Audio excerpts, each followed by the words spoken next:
Hey, it's Format Friday. That's something new I'm trying. And the idea behind this is I am currently laying out the Master of Shearhaven in its final layout form.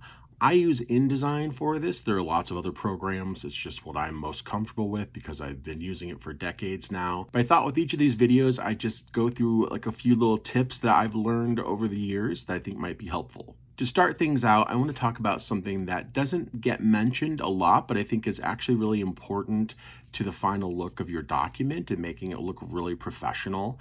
And I'm going to show you right here. So first of all, we just got the front matter of the Master of Shearhaven as it stands right now. This could change. It's still kind of in development, but I'm liking this so far.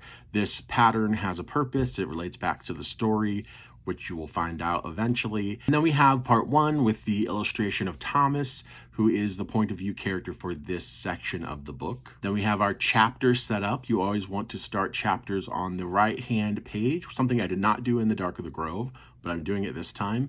And you want to start your text about 2/3 of the way down or so. After I've got that in place, I will go ahead and put my drop cap in. I haven't put them in at this point because when I recorded this video, I was unsure of whether I was going to use them or not.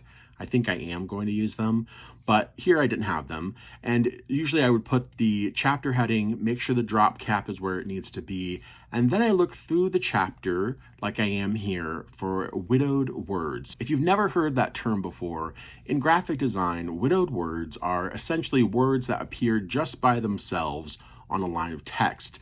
It can look a little strange. It can make things look a little ragged.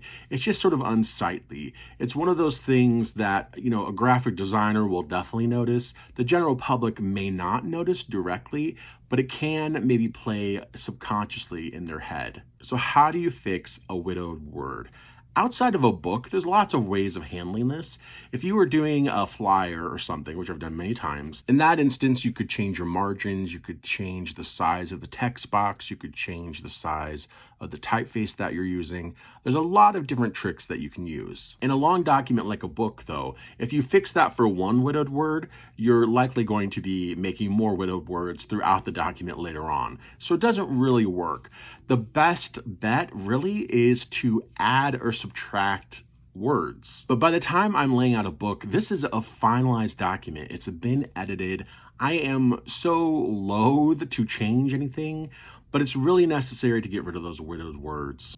Usually once I found a widowed word, I will look above the line and below the line to see if there's somewhere where I can rephrase things to eliminate the widowed word. Sometimes it's very attractive to just go for the line that is actually causing the widow and changing that. It's very easy to do that, but sometimes you're left with a line that you just don't want to change or can't change because it just feels right. So then you end up going above and making a change somewhere else within the same chapter, and that should solve the problem.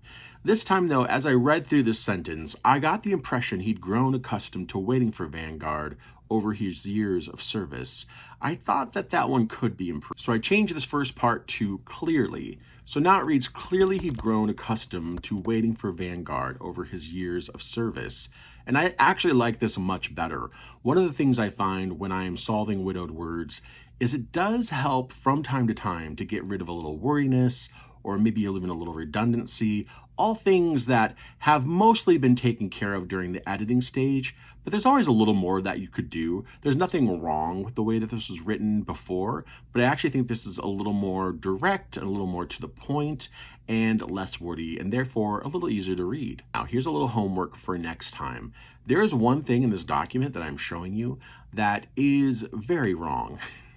And I only realized it after I made the video. And I was like, how did I forget this?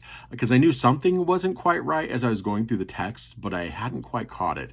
And very shortly after this, I figured it out. So can you figure out what that might be? I'll tell you next time.